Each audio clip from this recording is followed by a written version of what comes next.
right, good morning everyone. Let's go ahead and get started. Welcome to the South Atlantic LCC's third Thursday web forum. My name is Hilary Morris and I work on Blueprint user support and communications for your cooperative. I know most of you are familiar with the overall format of these calls, but for anyone who might be joining us for the first time, each month the South Atlantic LCC hosts a web forum featuring a presenter discussing current and ongoing work throughout the cooperative. And as the name implies, it takes place every third Thursday of the month at 10 o'clock in the morning and serves as a great chance for folks to ask any questions and provide input that will help guide the conservation future of the South Atlantic. So each forum has roughly the same agenda.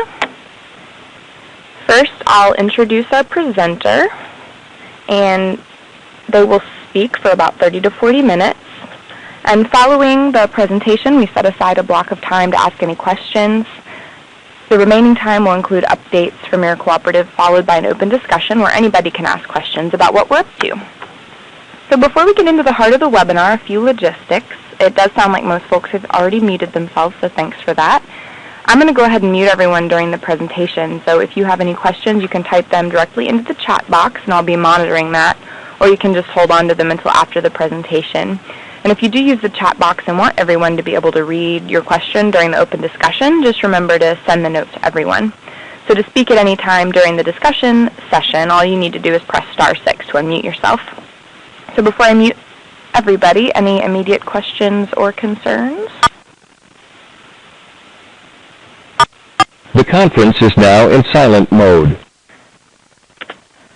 So on the line today from the staff of your cooperative, we have Ken McDermott, Rua Mordecai, Amy Keister, Janet Shakir, Brad Pickens, Louise Vaughn, and me. And that said, presenting today will be me with the South Atlantic LCC.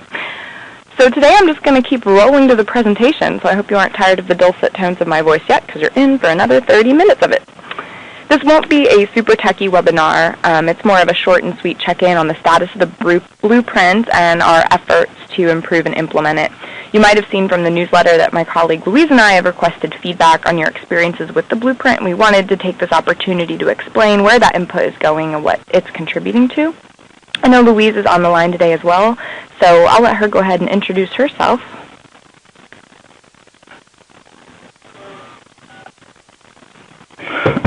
Hi everyone, this is Louise. Some of you may remember me from projects past, and I do work with the North Carolina Cooperative Fish and Wildlife Research Unit housed at NC State University. But for the next 2 years, my primary focus is going to be working with the Conservation Blueprint and the South Atlantic LCC. So I look forward to working with all of you in the future with the Conservation Blueprint, and if you ever have any questions or concerns about how to use the blueprint or implementing it, please contact myself and Hilary Morris. Thank you. All right, thanks Louise. So we're going to start out talking today about what the blueprint has in common with other tools and plans, and also what makes it unique. We'll move on to talking about how the cooperative is applying adaptive management principles to a conservation planning tool. And we'll wrap up discussing where we are in the learning and tool development process. We always start with this slide. It's really impossible to disentangle the blueprint itself from the mission of the cooperative. We adopted this mission statement on the slide as our short-term mission when we developed a strategic plan back in 2011.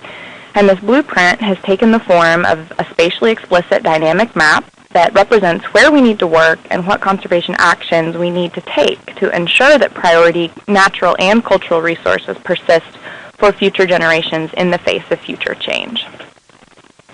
And the idea of creating a spatial depiction of what we want the future to look like isn't new. We see that with TNC's eco-regional assessments, some state wildlife action plans that have a spatial component, EPA's National Ecological Framework, and even the South Atlantic Fishery Management Council's Essential Fish Habitat designations, just to name a few.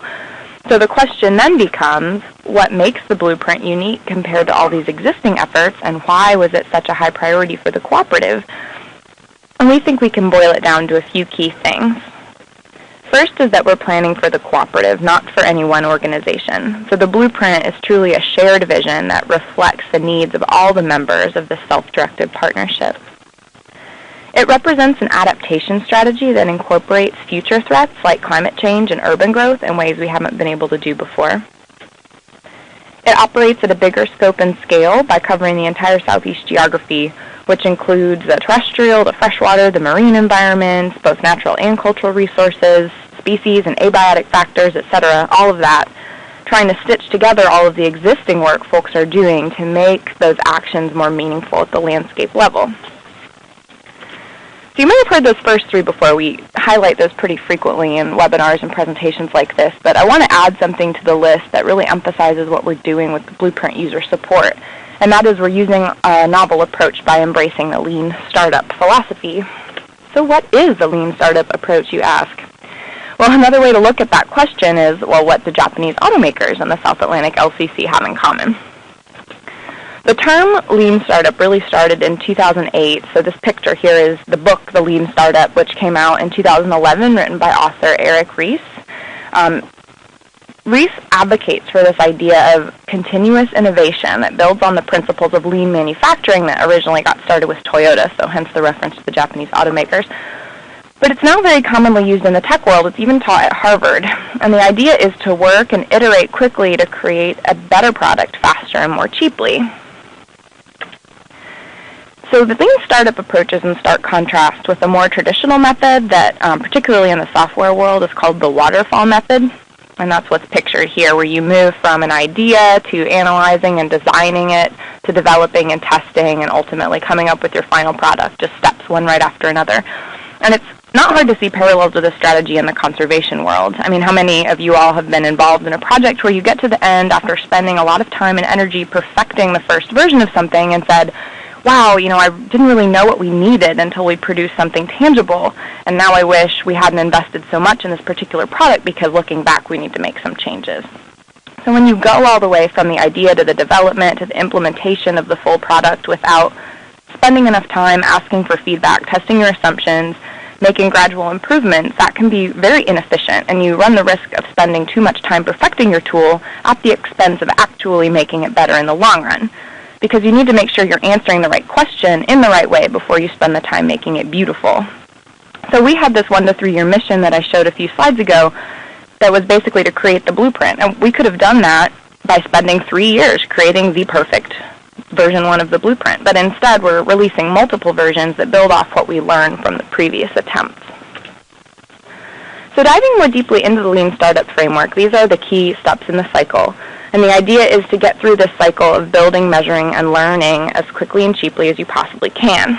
So you start with your idea, and then you create what's called a minimum viable product, which is the cheapest and simplest version of your tool that still allows you to create an approximation of your end product while still collecting meaningful data and allowing you to learn. So then you measure, you collect the information that will allow you to test your key assumptions, and then you learn from that. You analyze the data, and you revise your minimum viable product to start the cycle all over again. But you always have this commitment to adapting and adjusting. And does this remind you of anything?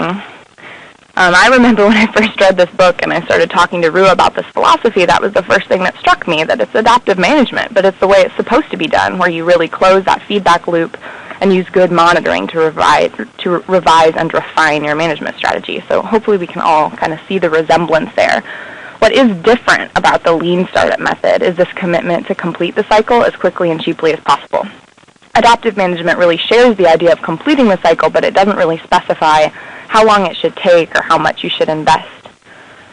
So it's this Lean Startup model that drives the conservation blueprint, and it's why there's a user support team.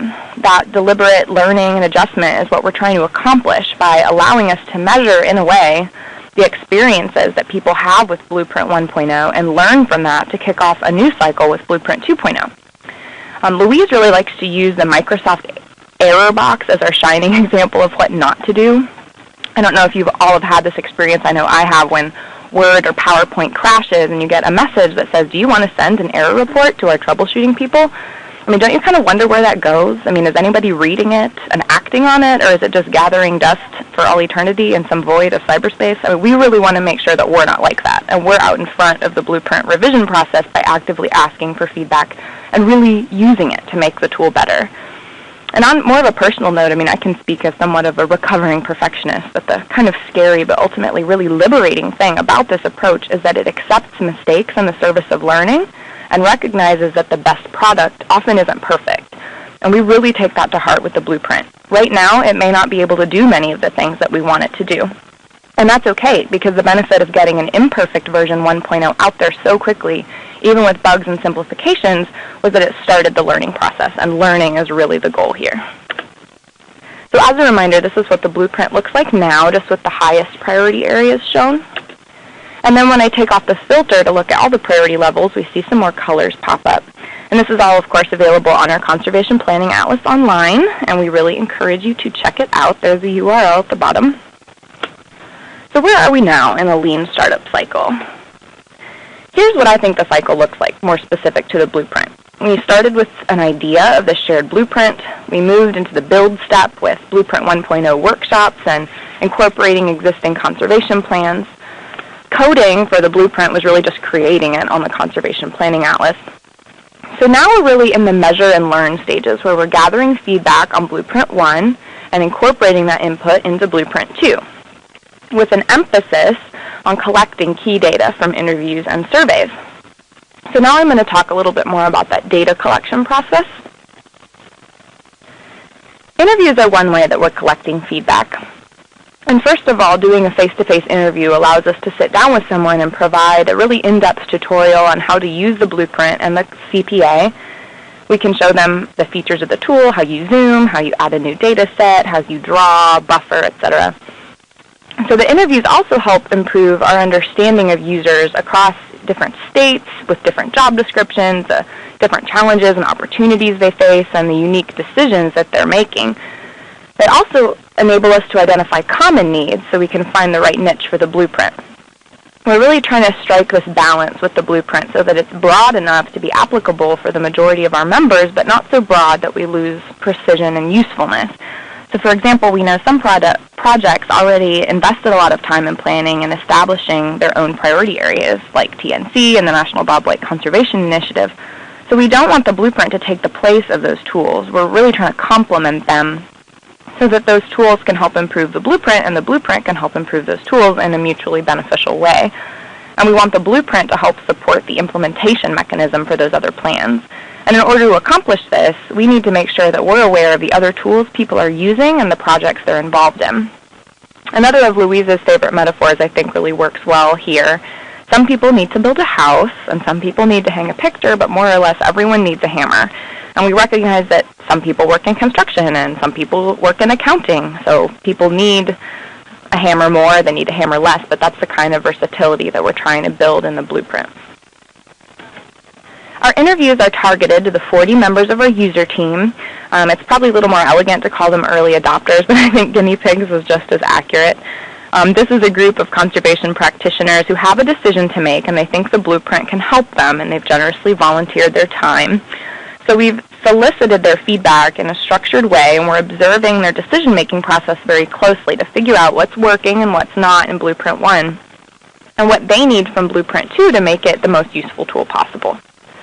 We've already started interviewing several of the folks on this list and have a very busy travel schedule ahead of us this fall. If you recognize anybody, why not ask them about their user support experience and see how we've been doing. So here are some of the issues that user team members are working on. Bobwhite quail with the Bobwhite Conservation Initiative, relicensing FERC licensed hydropower facilities, public lands planning on parks and refuges and national forests, designating essential fish habitat, writing competitive grant proposals for new funding, identifying gaps in field data, working on rare and threatened species issues, incentives like through the EQIP program, creating species plans and climate adaptation plans, deciding what land to acquire, and trying to tie broad-scale monitoring efforts so that it's really relevant to local land units. And already some of our user team members are starting to use the blueprint. So first I'll talk about Pam. Pam Wingrove is a refuge planner in eastern North Carolina, and right now she's working on the proposed expansion of Roanoke River National Wildlife Refuge. So she wants to use the blueprint to justify the inclusion of the properties within the proposed expansion boundary and to provide some landscape context for the expansion at public scoping meetings this fall. So far, cooperative staff, me and Louise primarily, have been participating on conference calls, and we're planning to help with the public meetings. And And we've been trying to help Pam find the right data layers on the Conservation Planning Atlas and just get familiar with the tool. Another of our early users is Wilson Laney. He's already used the blueprint in an application for a National Coastal Wetlands Program grant. And the funding from this grant would be used to help fund the acquisition of a property in the Altamaha River Delta region of Georgia, which happens to fall into a highest priority for shared action area on the blueprint. So the blueprint really helped him justify and demonstrate the importance of that property for conservation and geography. And I will note that Wilson doesn't see himself as a particularly tech-savvy GIS expert and initially had some reservations about using a mapping tool like this, but he was able to find his area of interest easily without much prodding from us at all. Mary Morrison, our third person, is the project leader for the revision of the Francis Marion National Forest Plan. She's already used the blueprint to provide landscape context in a public meeting about the plan revision. And Lori Barrow from your cooperative staff helped prepare a fact sheet for the public meeting to show how various landscape changes like sea level rise and urbanization might affect the forest and show how the Francis Marion fits into the broader South Atlantic geography. And I'll wrap up talking about Billy Dukes, Brett Carmichael, and Reggie Thaxton. They're taking action on the National Bobwhite Conservation Initiative. Breck and Billy particularly want to use the blueprint to implement the South Carolina Northern Bobwhite Habitat Restoration Plan that kind of steps down the broader NBCI goals. And Reggie is involved with an effort to prioritize where to spend funding from the Farm Bill for pine savanna restoration in pine stands created by private landowners through the Conservation Reserve Program. And Louise actually just got back last night late from interviewing Reggie down in Georgia, so you'll have to stay tuned for an update on how the South Atlantic staff are plugging into that project. So while we're talking about quail, that gives me a chance to highlight that interview with Breck and Billy that we just completed. A couple of weeks ago, I made a presentation to the South Carolina Heritage Trust Advisory Board and interviewed Breck and Billy in Columbia, South Carolina. The NBCI is a great example of a group that's already done a prioritization exercise. They've already identified their highest priority lands for quail restoration and management, so they don't necessarily need the blueprint to do that for them. But we sat down and did some brainstorming about how the blueprint could be helpful in other ways, maybe by providing a starting point for restoring those highest priority lands for quail management since they don't have the funding or the staff to get all of that done right now, by facilitating partnerships to work together on quail by identifying other agencies and organizations that are interested in those quail restoration lands, and also by helping to leverage funding to actually implement management on priority lands by highlighting the importance of those areas for funders. And we also discussed as part of our interview some ways we could improve the blueprint to better suit their needs. And one idea we talked about was how the blueprint could facilitate opportunities to conduct management on private lands. And we know that working with private landowners is a key issue not just for quail, but for your cooperative's efforts in general, since 92% of the land in the South Atlantic geography is privately owned. And also, they mentioned using the blueprint to demonstrate that good management for quail benefits other species.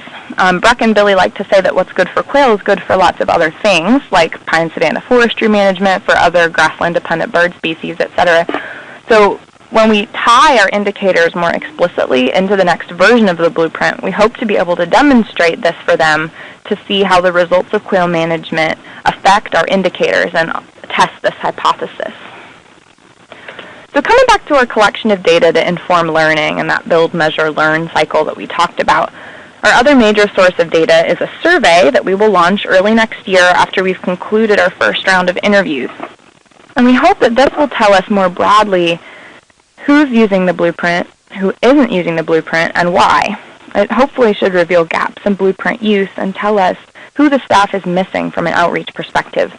So are we too focused in North Carolina? Are we too focused on refuge managers and we're missing parts of the stakeholders in our community?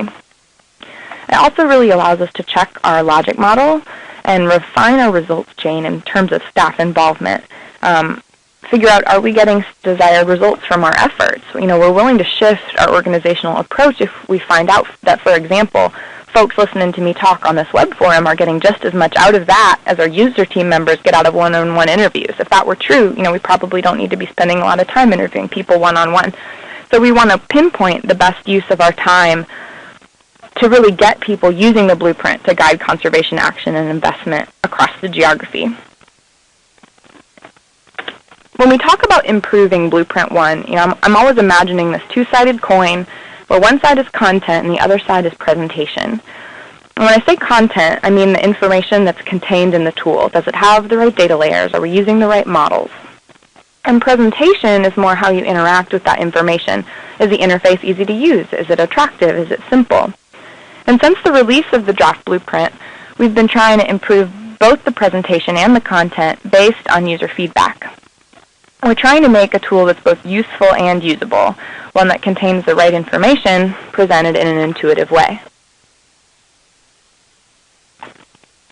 So here's some feedback we've received on the presentation so far. Particularly when folks are using the blueprint to apply for funding, they want both the blueprint and the partner organization plans to be easy to cite. It should be straightforward to report in the proposal that, for example, this area is the highest priority for shared action according to the South Atlantic LCC Conservation Blueprint, as well as for the Atlantic Coast Joint Venture and Partners for Amphibian Reptile Conservation, and then attribute that statement appropriately. We also heard that folks wanted a link back to the South Atlantic LCC homepage from the Conservation Planning Atlas so you could move more easily between the two websites. We also heard that the blueprint wasn't very accessible from the South Atlantic LCC homepage. You had to kind of dig to find the right link. And we've already made changes in response to this last point to make it easier to find, and we're working on those other bullet points now. So now when you go to the South Atlantic LCC homepage, you can access the blueprint via the top menu bar that says Conservation Blueprint, or the overview page in the drop-down menu right below it, or this big red tools or big orange tools you can use now button. So moving on to content, here's some feedback we've received so far on that side of the coin. Our steering committee and the broader community have consistently asked that Blueprint 2.0 be more explicitly connected to the indicators. And Blueprint 1.0 is connected to the indicators, it's just more indirect, in that some indicator models were available to workshop attendees to help guide their judgments about which subwatersheds to include in the final prioritization. But we want that relationship to be more explicit in the next version. And doing that will allow Blueprint 2.0 to be much more data-driven, and that's kind of in contrast to Blueprint 1, which, of course, based on the design of our workshops, that was primarily expert-driven. And we also know folks want Blueprint 2.0 to be a finer resolution, something smaller than the Huck 12 subwatershed. We don't know quite how fine we'll be able to get 2.0 yet. That will depend on the technical and kind of computational constraints of the models in our data, but it will be finer than the current version. People have also suggested various data layers to add onto the CPA, and we're working on some of those. And users also wanted to see why places were selected and prioritized at a particular level. So we've already added the workshop justifications to the blueprint so you can see the rationale behind the selection of an area. And this isn't live on the public CPA yet because we're still loading the justifications for the marine environment, but this is what the terrestrial justifications look like. So say you're interested in Francis Marion National Forest, so you zoom in there and you use the Identify button to select one of the subwatersheds in the area. So that subwatershed lights up in yellow here, and the Identify box appears to provide information on that Huck 12. And as you can see now, that's including an explanation where it says justification of why this particular subwatershed was designated a highest priority. So here's some potential changes that are already on the way. That's of course contingent on the feedback that we receive about these changes from our user team. We're using a creative strategy called paper prototyping to present some new interface options in our interviews with the user team.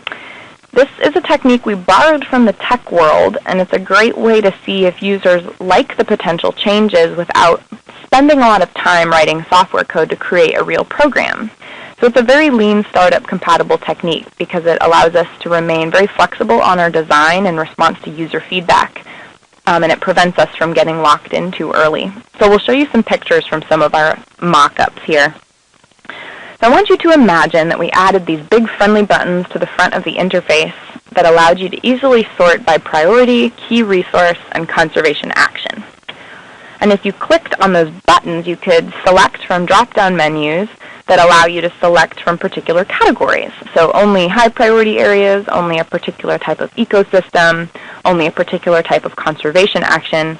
So you could narrow your focus on the aspects of the blueprint that are most interesting to you. So let's focus on resource for a moment.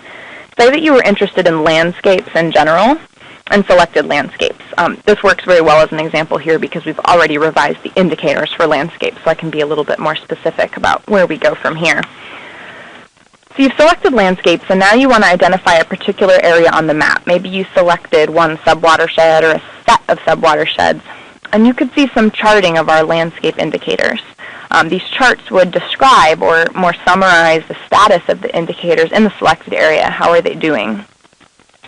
So this little chart would pop up where you might have your indicator score on the y-axis and indicator on your x-axis.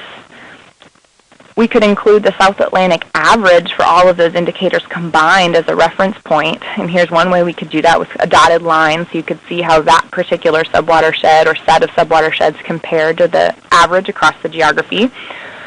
Or we could do it a different way with the averages in bars. So for example, maybe this HUC looks pretty high on TNC's Climate Resilient Biodiversity Hotspots indicator compared to the average, and maybe you'd want to use that in a funding proposal. Or maybe you want to focus on a particular conservation action. Maybe you're interested in land water protection. That's your easements, your land acquisition. And then this time, instead of describing or summarizing data on the subwatersheds you select, this time you want to compare two HUCs. Is it better to protect HUC 1 or HUC 2? So maybe you'd protect the HUC that has the higher number of acres designated as highest priority, so you could compare the number of priority acres between those two subwatersheds. Or maybe you just want to look at high priorities in the blueprint and focus your search that way. So now only high priority areas would appear on the map in purple since you basically just filtered by priority. So you could select an area and look at the charting on land cover in that particular area. How much of it's in pine? How much is in ag? How much is developed urban area?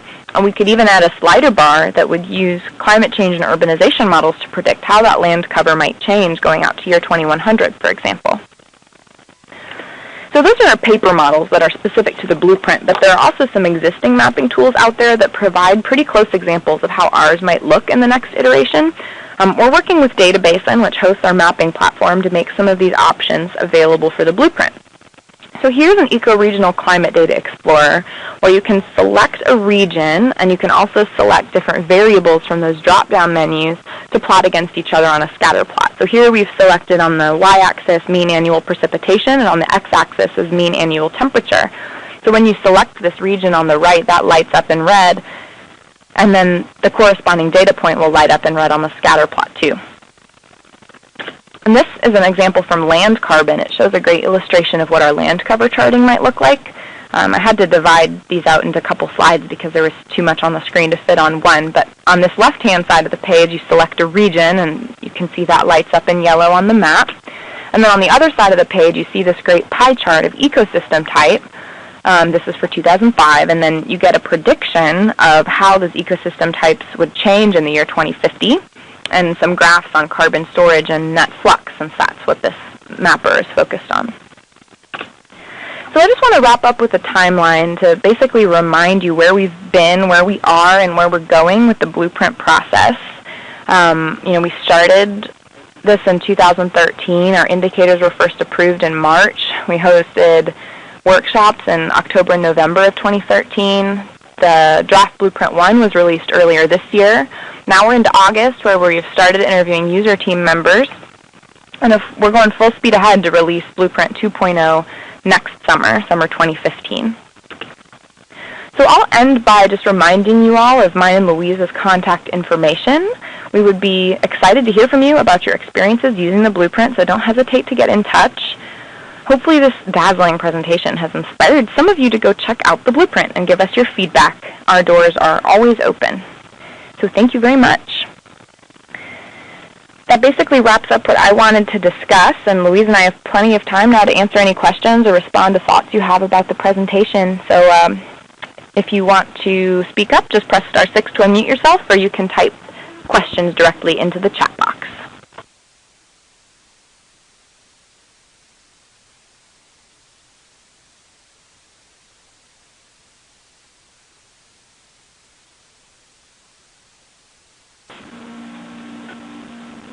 Hilary, this is Gino Roaming. Hi, Gino. Hi. Just wanted to thank you for that presentation. That was very nicely done, and to applaud the continued progress and success that the SALCC is making. Thank you. We really appreciate that.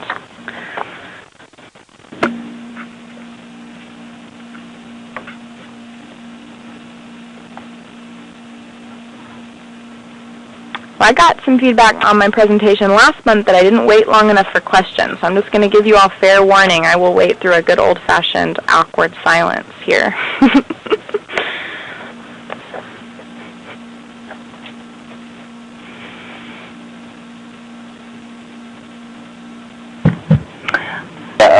Hilary, this is Roger Poyes.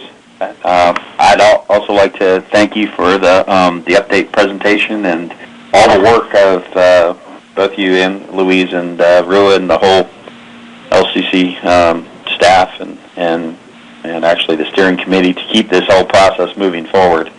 I think it's come a long way from the vision to where we are now, and just want to reiterate again, thanks for also engaging the council and directly doing the online presentation of where we are with the blueprint.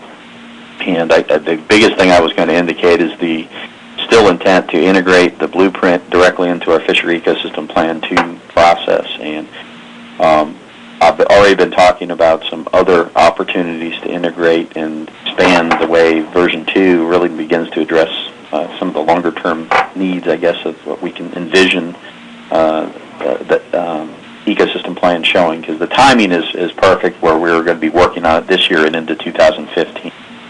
So I think it's a real good opportunity, some points in time that are going to be important with the upcoming Habitat Advisory Panel meeting in St. Pete in November 18th and 19th. We may talk about our council meeting in December to begin to further discuss ecosystem-based management and possibly even figure out a way to work between the LCC meeting and the council meeting, which happen to be on top of each other. Oh, gosh. So thanks for everything, and we'll keep moving forward. Yeah, that's wonderful. We're really excited to plug in with that fishery ecosystem plan revision. I'm glad the timing's working out for that. And I also wanted to mention, this is Louise again, that Hilary and I think she mentioned this before, are licensed and willing and happy to travel. So if anyone on this call would like us to come and give a presentation to their organization or agency, we're happy to do that. But we're also happy to go and help you think through ways that the blueprint could be of help to people and to your future conservation plans.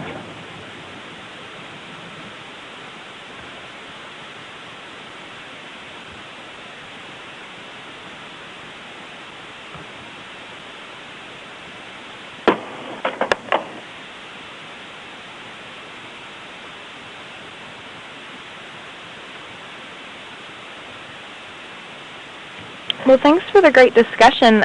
If that's it, we can move on to some updates from cooperative staff. Y'all have heard enough from me about blueprint user support today, but I know Rua wants to share a brief update about indicator revision, so I'll let him speak to that. Thanks, Hilary. So, as y'all probably know, I've been going through the indicator revision process, making sure we've got testing the indicators based on those practical and ecological criteria, and make sure we have model depictions of all the indicators by the end of the year, so we can more explicitly improve the connection with indicators in Blueprint 2.0. So we're just wrapping up. So this month is the Pine, Woodland, Savanna, and Prairie ecosystem, and so expect in the next newsletter to see the recommendations for that team for indicator revisions.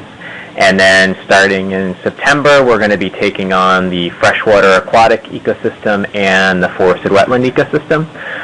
So Brad and Amy and I and all of us, we've been hard at work getting all the sort of GIS depictions of the indicators queued up and things ready for the discussion. So expect to see something in the newsletter about that. And also I wanted to add, we're also working on getting locations and dates nailed down for the blueprint workshops, which are going to be in February and March. So we'll see. We may or may not have some final details about when and where those blueprint workshops are going to happen in February and March in the next newsletter. But right now we're thinking about actually doing twice as many locations as we did last time, so potentially like Raleigh, Charleston, Atlanta, and Tallahassee to get really full coverage of things. So keep your ears out for some more information, either this newsletter or next newsletter. So we'll try to make sure you have as much time as possible to carve off some time to come to the workshops. So those are the updates I got. Thanks, Rua. Anybody got any questions about those?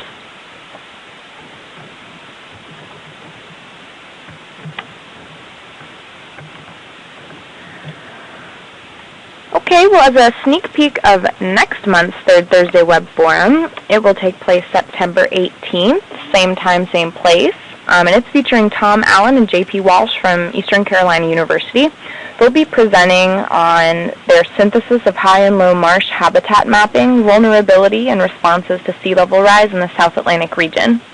This is a SALCC-funded project that is wrapping up soon, and it provides consistent spatial data sets on high and low marsh, depicting both historical distributions and dynamics, as well as current distributions and future vulnerability.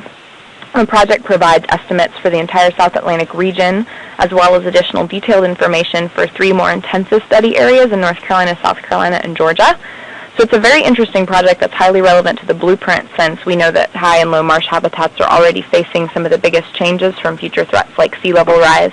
And we think that improved mapping of these habitat types will provide better predictions for how key coastal resources are changing in our geography.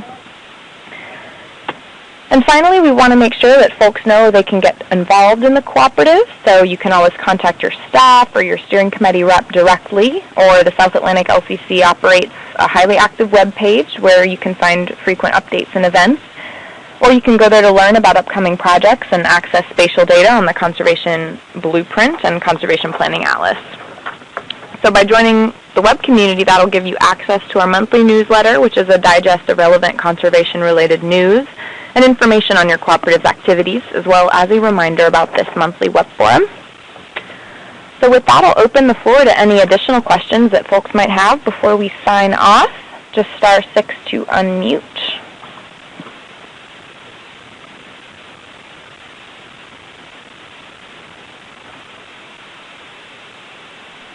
What was, again, the time? This is Roger again. The timing for that last project that you highlighted with the low and high marsh changes? On our projects page, that's timed to finish up December 2014. Is that still pretty accurate, Rua? We've extended that one a little bit to help improve some more data collection in the field, and also take advantage of some new satellite data that's going to greatly improve those. So I think it's extended into fall 2015, from what I remember. But we can we'll catch up on that one and see what pieces we might be able to fold in to the ecosystem plan, Roger. Great, and you know where I'm going with that. That's something that I highlighted from our discussion of the steering committee about the value of beginning to understand what the changes in some of the distribution of habitats are going to mean ultimately for estuarine-dependent managed species like gag and other species in our region. And this is right up the alley to begin to lay that on the table to understand where we're going, the implications for EFH in the long term. So thanks.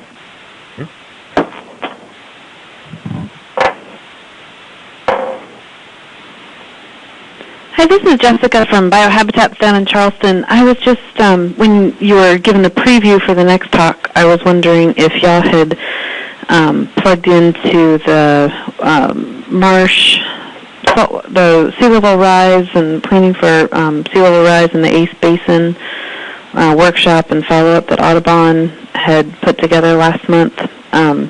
If not, I'm happy to tell you about it and make sure that you are. I think there's so many members of the LCC who were there, at least represented by their institutions, that you would have heard about it. But I just wanted to make sure that y'all are connected with that. And I also, I'm wearing my hat as president of the local Audubon and Charleston Natural History Society. If y'all are around here on the second Wednesday of any month, or if the Charleston Blueprint falls around the second Wednesday of a month, we'd love to have you as a speaker to come. It's a little bit, less professional audience and more beer drinking, but our speaker series is and maybe an opportunity for people who can't take the whole day off work or something like that. Great. To just present the blueprint. Thanks. Thank you. Yeah, I'll definitely make a note of that. We've got some folks on our user team in Charleston, so it's certainly conceivable that we might be making a trip out there even beyond the blueprint workshop, so maybe we can work that out. Rue, did you want to comment on that Audubon connection? Is that something we're plugged into? Yeah, I think, like you were saying, Jessica, I think there's some of the folks involved that had been to that workshop, although I hadn't gotten some of the details. But I think there's also, I'm trying to, there's as part of that project on marsh chains, there's actually 3 different folks. So Jim Morris is also on that team from University of South Carolina. So I'm not sure if he was there or part of that, because one of the focus areas is actually in South Carolina for the more detailed mapping stuff. So, but it's up more at the Winyah Bay area, not down in the Charleston, that sort of north endlet of South Carolina.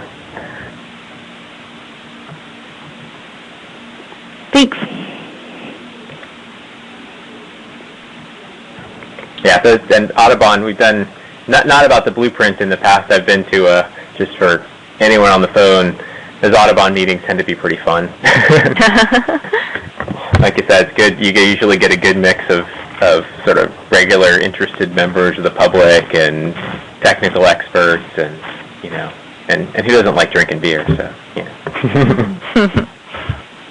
This is Gino again. I think if you do come to the Charleston area, we could probably set up a number of different meetings, either with your user folks here, Audubon, and maybe give a seminar to the NOAA folks, and we could pull in some of the fish and wildlife people in the area as well.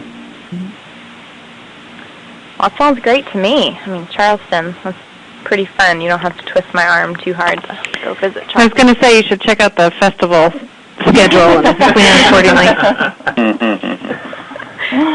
I don't know. It's my boss on this call. I don't know if I can scan it. So we're going to go down and we're going to work really hard and we're going to play really hard. Mm-hmm. Yeah. There you go. All under the blueprint banner. Yep. Anybody else want to chime in? It's been good discussion, folks.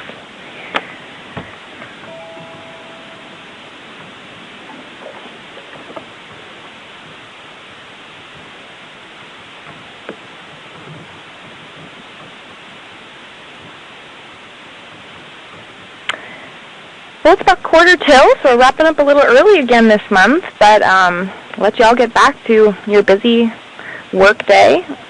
That's really it from the staff of your cooperative, so thanks everyone for attending, and I hope to see you all virtually next month. Thank you. Thanks, everybody. Bye, everybody.